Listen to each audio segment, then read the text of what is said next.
এই প্রশ্নটা আসলে কেন আসছে বা এই দাবিটা কেন উত্থাপন হচ্ছে, যে দাবিটা গেল কয়েকদিন আগেও আমরা দেখেছি যে অনেকটা ঝিমিয়ে গিয়েছিল।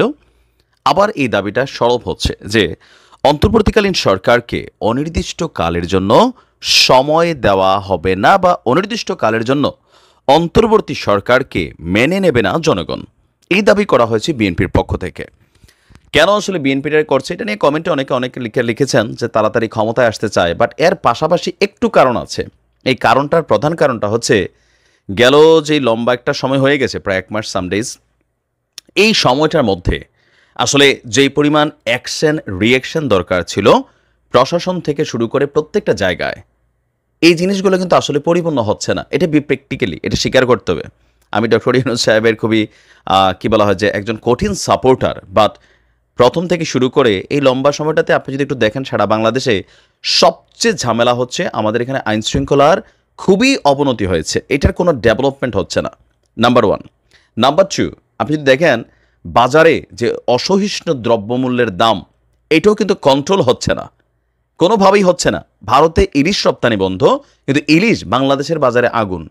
ডিমের দাম সরকার বাইধা দিছে, মুরগির দাম বাইধা দিছে, কিন্তু এগুলোকে কন্ট্রোল হচ্ছে না। তো প্রশ্ন হচ্ছে কি, যে বিএনপি ক্ষমতায় গেলে কি গিয়ে এগুলো তাড়াতাড়ি করে ফেলবে? না, এটা হবে না।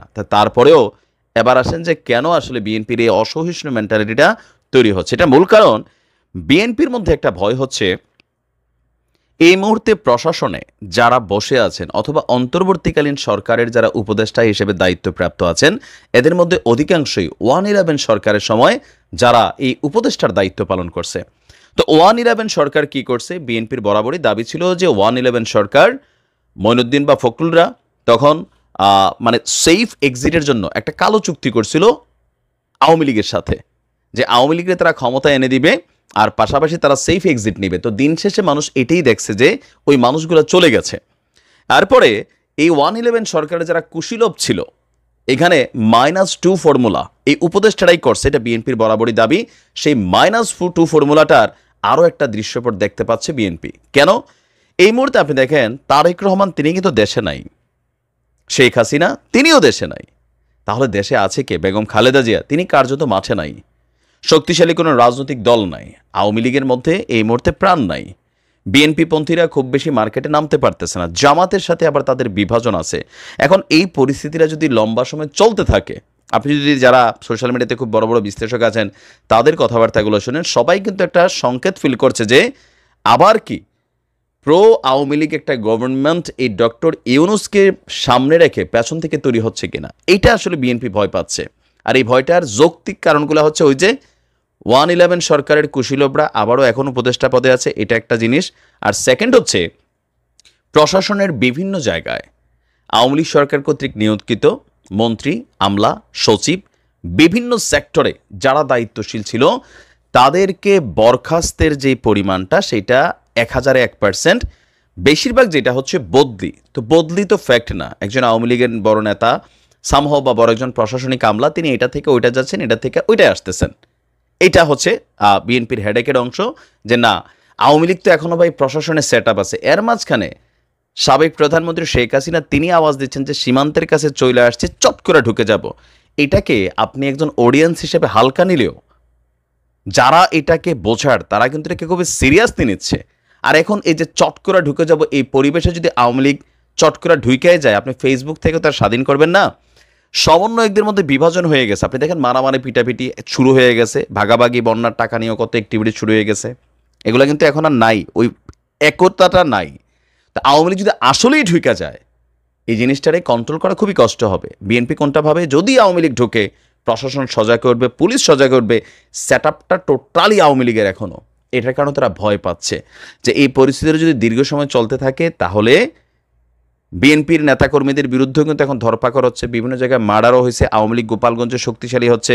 এরকম নানান সার্কামস্টেন্সেস যেগুলো আছে, এগুলোকে তারা চিন্তা ভাবনা করে তারা ভাবতেছে নির্বাচনটা অ্যাজ সুন অ্যাজ পসিবল হওয়া দরকার। সংস্কার যা হবে, বড় বড় সংস্কার চলমান প্রক্রিয়া আমরা সরকারে গিয়া করব। অপরদিকে তারেক জিয়া সাহেব কিন্তু সুন্দর সুন্দর তিনি বক্তব্য দিচ্ছেন, দলীয় নেতাকর্মীদের বিরুদ্ধে মামলাও ঠুকছেন। আমি এর জন্য তাকে অ্যাপ্রিসিয়েট করেছি, কারণ বাংলাদেশের ইতিহাসে সম্ভবত এরকম প্রথম দেখলাম এখন এইটা যদি ক্ষমতায় যাওয়ার পরে বদলায় যায় তাহলে কিন্তু আবার ওই যে এরকম 5ই আগস্ট আসবে 2-4-10 বছর পরে। আর 5ই আগস্টের আগে আগস্ট চলে আসবে, কারণ আওয়ামী লীগ বরাবরই বিরোধী দল হিসেবে রাজপথে বড় কঠিন একটা জল। এটা যারা রাজনীতি দেখছেন অতীতে তারা জানেন। তো এরকম নানান চিন্তা ভাবনা থাইকা বিএনপি আসলে চাচ্ছে যে নির্বাচনটা করে তাড়াতাড়ি সরকারে আমাদের দাও, আমরা আমাদের সেটআপটা তৈরি করব যেন আওয়ামী লীগের কাছ থেকে অন্তত তার হুমকি না থাকে। এই মুহূর্তে ইউনূস সাহেব হুমকি না, হুমকি কিন্তু এখনও আওয়ামী লীগ। আর এই হুমকিটার প্রধান কারণ সেনা বলেন, নৌবাহিনী বলেন, বিমান বাহিনী বলেন, প্রশাসন বলেন, পুলিশ বলেন, বিজিবি বলেন, র্যাব বলেন, যারা সরকারকে চালায়, ইউনু বলেন, ইউনিয়ন চেয়ারম্যান বলেন, প্রত্যেকটা জায়গায় প্রশাসনিক যে কর্মকর্তারা সবাই কিন্তু আওয়ামী লীগ সরকার কর্তৃক গেল কয়েক বছর যাবৎ যারা নিয়োগপ্রাপ্ত আছে তারাই। সো এখানে একটা ভয় তো কাজ করছেই 100%। সেই কারণে আসলে মির্জা ফখরুল ইসলাম দলটির মুখপাত্র তিনি বলছেন যে নির্বাচনটা খুব দ্রুত আসলে দরকার। এখন বাংলাদেশের জনগণ নির্বাচন কত দ্রুত চায়? তো এখন এই দেশে জনগণ বলতে কোনো শব্দ নাই, এটা মনে রাখেন। এই দেশে জনগণ বলতে আমাদের ছোট ছোট বাচ্চারা, তারাও কিন্তু এক একজন এক এক দলের প্রতি ভালোবাসা হয়ে গেছে। একটা শ্রেণী যারা আওয়ামী লীগ আছে তারা তলে তলে কিন্তু চায় আপাতত নির্বাচনের দরকার নাই, যেমনি আছে চলুক ভালো, বিএনপি সরকার ক্ষমতায় আসলে এখনই তো মামলা কারে বলে কত প্রকার দেখা হচ্ছে, এরপর এটা আরও 10 গুণ বাড়বে। এটা তাদের ভয়। যতই সংস্কার করুক টরুক, প্রশাসন যতই আমরা নিরপেক্ষ বলি, আমারই ব্যক্তিগতভাবে বিশ্বাস হয় না যে আমাদের প্রশাসন আসলে এতটা কি নিউট্রাল হইতে পারবে। যে ধরেন বিএনপি সরকার ক্ষমতায়, বিএনপির একজন এমপি ফোন দিয়েছে যে আওয়ামী লীগের এটারে ঢুকাই দাও, ওসি সাহেব বলবে খবরদার, সে একজন নিরীহ মানুষ, সৎ মানুষ। মানে এটা কল্পনার মতন। বাট আমরা চাই এমনটাই ঘটুক। এটা ঘটলে সাময়িকভাবে হয়তো বিএনপির কাছে মনে হবে যে আওয়ামী লীগের দমন করা যায় না, কিন্তু ভবিষ্যতের জন্য এটা কত বড় যে একটা মাইলফলক অর্জন হবে। কারণ এই বিএনপি তো আজীবন ক্ষমতায় থাকবে না, আবার আওয়ামী লীগ আসবে অথবা জামাত আসবে, জাতীয় পার্টি আসবে। তাহলে রাষ্ট্র ক্ষমতা থেকে সইরা গেলে যারা অন্যায় করে নাই, একজন ভালো মানুষ রাজনৈতিক দলের নেতাকর্মী, তাকে মিথ্যা মামলা দিয়া ফাঁসানোর সুযোগ নাই। এটা একটা পজিটিভ দিক, কিন্তু এটা খুবই হার্ডেস্ট একটা জিনিস। এটা আমাদের বাংলাদেশের জনগণ এখনও আমরা মনে প্রাণে অন্তঃকরণে বিশ্বাস করতে পারছি না। তো বিএনপির ভয়টা কিন্তু আসলে এই জায়গাতেই, যে কোনো সময় যে কোনো কিছু একটা ঘটতে পারে, এই ভয়টা। আর ভারত তো ধরেন শক্ত একটা ভূমিকা নিয়ে আছেই, টোটাল রেজিম লড়াই করছে। ডোনাল্ডো বাংলাদেশে আসলো, আবার দৌড় দিয়ে ভারতে গেল। তো এগুলাকে কিন্তু যারা অবজারভেশন করে, যারা বিশ্লেষণ করেন, এর উপরে যারা অনলাইনে বক্তা আছেন, সবাই কিন্তু দেখেন তাড়াতাড়ি চাচ্ছে নির্বাচনটা হইতে, একটা গণতান্ত্রিক সরকারের হাতে ক্ষমতাটা দিতে। ডক্টর ইউনূস সাহেবের এই অনির্বাচিত সরকারটাকে লম্বা সময় রাখতে চাচ্ছে না বিএনপি। তবে জামাত কেন চাচ্ছে সেটা আমি আগেও বলছি, আবারও বলি। জামাত চাচ্ছে তাদেরকে আরেকটু পুনর্গঠিত করতে। ইভেন বিভিন্ন জায়গায় বিএনপির নেতা করে, আমাদের বুড়িচঙ্গায় কালকে বিএনপি ছাত্রদলের 2 গ্রুপ কোপাকুপি অবস্থা, বিভিন্ন জায়গায় এগুলা ঘটছে। মানুষ বিরক্ত হচ্ছে, সামহাও ভোটের মাঠে প্রভাব পড়বে। আর এই প্রভাবটা, এটার একটা অংশ জামাতের দিকে চলে যাবে। সাধারণ মানুষের ভোটগুলো সামহাও বিএনপি থেকে মাইনাস হবে। আর এবার যে ভোট হবে এটা কিন্তু শতভাগ নিরপেক্ষ হবে। এবার আওয়ামী লীগ দ্বারাক, বিএনপি দ্বারাক, জামাত দ্বারাক। আওয়ামী লীগের নিষিদ্ধ না করলে আওয়ামী লীগও নির্বাচন করবে, আওয়ামী লীগের ভোটের অধিকার আছে। তাহলে সেই ক্ষেত্রে একটা ইফেক্ট ক্রিয়েট হয়ে যাবে।